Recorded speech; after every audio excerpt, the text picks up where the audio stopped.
It is so important for teachers to learn how to write good learning objectives, so I'm glad you came to me. Here are some key elements that I think you should know. So first, you do have to make sure that your objectives are measurable.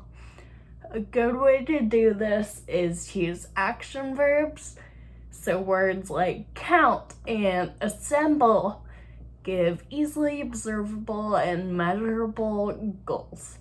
I also suggest using the phrase, students will be able to. This basically states that after this lesson, students will be able to do this goal. You also need to make sure that it's clear how you, as the teacher, will be able to measure the goals. So this can be done through taking notes, through assessment, through even like student presentation. And second, you have to make sure your objectives meet your state's or institution's learning standards. So when you decide what standard your lesson's meeting, your learning objectives need to show how the standard's met.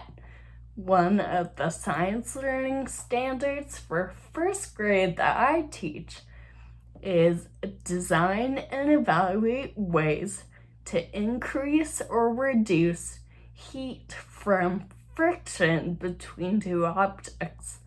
So how is the standard going to be met? This is where you can use those action verbs that we talked about earlier. And then finally, you want to watch out for some common mistakes. So a huge one is that your assessment of the objective and the objective itself don't match.